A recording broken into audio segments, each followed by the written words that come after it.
अस्सलाम वालेकुम students, welcome back to Inform Institute of Health Science. Hopefully students आप सब खैरियत से होंगे। स्टूडेंट्स आज हमने सेकंड लेक्चर करना है नर्सिंग एथिक का पार्ट जो हमने स्टार्ट किया है। चैप्टर नंबर 2 है हमारा कॉन्फिडेंटलिटी एंड इन्फॉर्म्ड। इसमें कल हमने थोड़ा सा ओवरव्यू हम देख लेते हैं कि कल हमने इसमें इसकी इसका इंट्रोडक्शन देखा था। उसके बाद इसकी जो है वो मीनिंग क्या होता है, कॉन्फिडेंटलिटी का इसकी डिफ़ाइन क्या होती है, इस तरह से कितनी टाइप्स की होती है और इसके प्रिंसिपल क्या है। इसके प्रिंसिपल मोस्ट इम्पॉर्टेंट है, ये पेपर में आते हैं।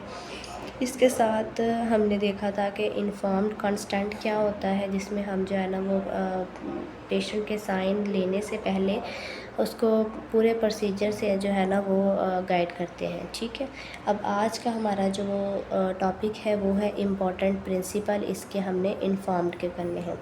इन्फॉर्म्ड के हमने प्रॉपर इम्पॉर्टेंट प्रिंसिपल देखने से पहले इसमें देखें कि पॉइंट 1 पे वो कह रहा है कि competence to understand and to decide the matter, कि सबसे पहले आप उस चीज़ को अंडरस्टैंड करें। ठीक है, देन आप डिसीजन लें कि मैटर क्या है और किस तरह का प्रोसीजर होगा, क्या मामलात होंगे।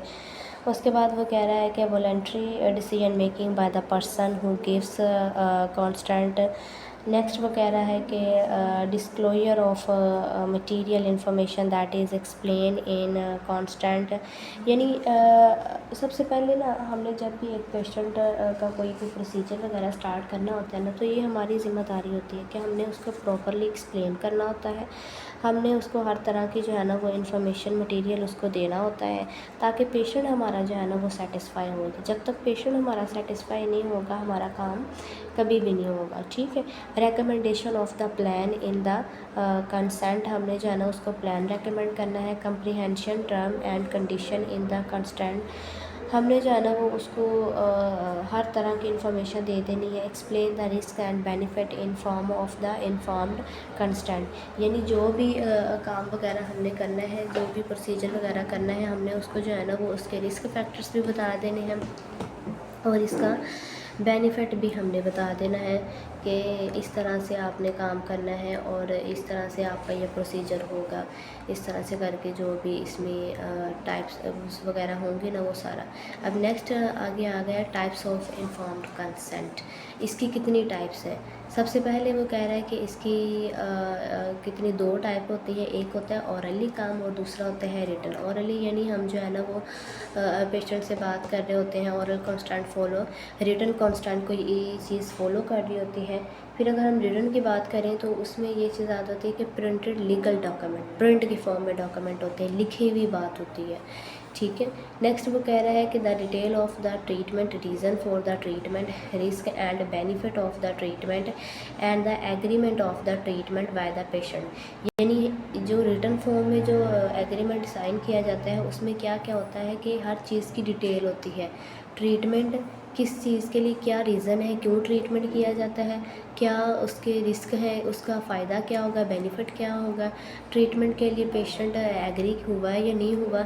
ये सारी चीज़ें जो है ना हमने उसके अंदर उसकी डिटेल देनी होती है। फिर है इसके एलिमेंट्स, ये मोस्ट इम्पॉर्टेंट एलिमेंट्स हैं, ये पेपर में आते होते हैं। ठीक है, अब इसमें वो कह रहा है कि information to the client about the nature of the treatment. ठीक है, ट्रीटमेंट से रिलेटेड, ट्रीटमेंट किस तरह का होगा, कैसे होगा, कितना टाइम लगेगा, ये हमने जो है ना वो पेशेंट को सारा बताना होता है। पॉसिबल अल्टरनेटिव ट्रीटमेंट्स, अल्टरनेटिव इससे हट के कौन से ट्रीटमेंट हो सकते हैं, पोटेंशियल रिस्क क्या क्या हो सकता है, बेनिफिट ट्रीटमेंट के क्या है, patient was in clear understanding. और फिर इस चीज़ का हमने अंदाज़ा लगाना होता है, हमने ऑब्ज़र्व करना होता है कि क्या पेशेंट जो है वो इस चीज़ को समझ गया है, उसे बात की समझ आ गई है। तो ये हमारी जो है ना रिस्पॉन्सिबिलिटी होती है, हमने ये सारी उसको इन्फॉर्मेशन देनी होती है। नेक्स्ट है barriers to effective informed consent.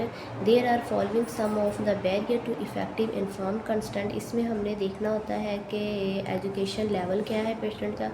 ठीक है, कंसिशनेस ऑफ द पेशेंट और मेंटल स्टेटस, मेंटल हेल्थ किस तरह की है पेशेंट की, रिलीजियस बिलीव्स, यानी पेशेंट जो है वो किस मज़हब से उसका ताल्लुक़ है, उसकी लैंग्वेज, उसकी एज, ये सारी चीज़ें जो है ना वो हमने देखनी होती हैं, ठीक है। अब नेक्स्ट वो कह रहा है कि इम्पोर्टेंट टर्म इन कॉन्फिडेंटलिटी, कि कॉन्फिडेंटलिटी में इम्पॉर्टेंट टर्म कौन सी हैं, उसमें क्या क्या आता है। सबसे पहले है इन्फॉर्म्ड कंसेंट, जिसमें हमने उसकी डिफ़ाइन देखी, उसके एलिमेंट्स देखे, उसमें इसके प्रिंसिपल देखें। फिर क्या आता है कि इंडिस्क्रेशन, ठीक है, इंडिस्क्रेशन हम आगे पढ़ेंगे। कॉन्फिडेंटलिटी ऑफ ब्रीच, प्राइवेट, और नेक्स्ट वो कह रहा है कि प्रीवेलिंग इंफॉर्मेशन, ठीक है।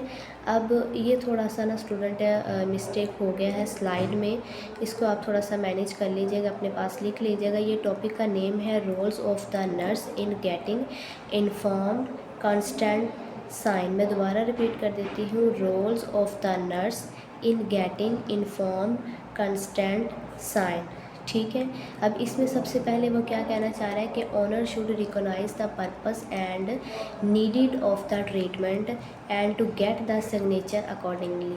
हमने जिस पेशेंट का ट्रीटमेंट स्टार्ट करना है, हमने उसको गाइड करना होता है, ठीक है। उस बंदे को पता हो, रिकॉग्नाइज्ड हो वो पेशेंट, ठीक है। देन हमने जाना वो उसके साइन करवाने हैं उससे के अकॉर्डिंग, ठीक है। A nurse should read clearly to the contents.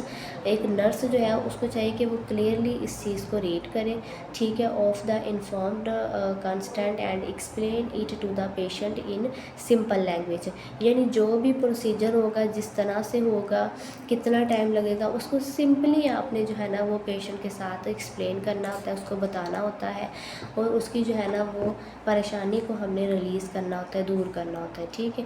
उसके बाद वो कह रहा है कि if the patient has any doubts, अगर पेशेंट में कोई भी डाउट्स वगैरह है, a nurse should be clear in explaining the risk and benefit of the treatment.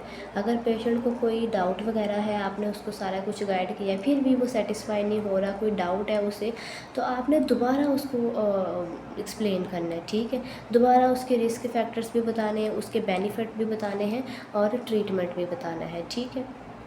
उसके बाद वो कह रहा है कि sign by the patient, patient की तरफ से किस तरह से साइन किया जाएगा। Following are the responsibilities of the nurse. कौन कौन सी रिस्पॉन्सिबिलिटीज़ है, जिसमें सबसे पहले वो कह रहा है कि he should have good communication skill, ठीक है।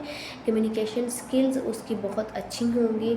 मेंटेन गुड इंटरपर्सनल रिलेशनशिप अच्छा मेंटेन किया जाएगा। And introduce, Orient and explain the detail of the consent formed of the patient, यानी हर तरह की डिटेल जो है ना वो पेशेंट को एक्सप्लेन की जाएगी। नेक्स्ट वो कह रहा है कि get the sign the witness date and time. जब आपने साइन लेने हैं तो डेट एंड टाइम के साथ आपने विटनेस के साइन लेने हैं, ठीक है। Never barrier and neglect any question asked by the patient, ठीक हो गया। इसमें नेक्स्ट वो कह रहा है कि he has every skill in handling medical legal cases carefully, कि जो एक मेडिकल स्टाफ का बंदा होता है या कोई भी नर्स होती है, तो उसके अंदर इस चीज़ की स्किल होनी चाहिए, उसको इतनी प्रैक्टिस होनी चाहिए कि वो हर काम को जो है ना वो लीगली फॉलो कर सके, ठीक है। उसको हैंडल कर सके, उसकी मैनेजमेंट कर सके, उसकी जो भी डाउट्स वगैरह हैं उनको क्लियर कर सके, ठीक है। नेक्स्ट है फॉर एग्ज़ाम्पल, किस तरह से वो कह रहा है कि रेप केसेस, जो रेप केसेस वगैरह होते हैं जिनमें किसी पेशेंट के साथ ज़्यादती की जाती है, किसी भी इंडिविजुअली किसी बंदे के साथ, where the patient are very sensitive, उसमें पेशेंट जो है वो बड़ा ही सेंसिटिव होता है, बड़ा डरा डरा सा होता है। And find it difficult to the answer the question in the form, तो उसमें जो है ना वो उसको बड़े मुश्किल ही इस तरह के ये सवाल जवाब लग रहे होते हैं, तो इसमें एक जो ट्रेन बंदा होगा वो उसकी हेल्प करेगा, ठीक है। फिर वो कह रहा है कि keep the detail of the informed constant confident and never disclose them to anyone without the constant of the patient, यानी आपने पेशेंट को जो है ना वो प्रॉपरली इन्फॉर्म करना है, ठीक है। और ये नहीं कि उसकी बात को प्रॉपर से सुना नहीं है, बस ये काम को क्लोज करने की कोशिश की है, इस तरह का जो है ना वो रवैया नहीं रखना होता। फिर वो कह रहा है कि act as a mediator between the doctor and the patient और डॉक्टर के दरमियान आप जो है ना वो एक मीडिएटर का काम करें। A nurse clarifies all the patient doubts and bridge the gap between the patient, यानी पेशेंट को जो भी डाउट्स वगैरह होंगे आपने उसको जो है ना वो क्लियर करना है, ठीक है। तो ये था हमारा लेक्चर, जिसमें हमारा सेकंड चैप्टर जो है वो कंप्लीट हो गया। होपफुली आपको लेक्चर समझ में आएगा। बहुत ही इजी है बस और इंटरेस्टिंग भी है। सिंपल सी बेसिक चीज़ें लिखी हुई हैं। इसको जो है ना वो आप 2 से 3 बार वीडियो को सुने, आपको समझ में आ जाएगा। ठीक है। सो बहुत शुक्रिया। जज़ाकल्लाह। दुआओं में याद रखें। अल्लाह हाफ़िज़।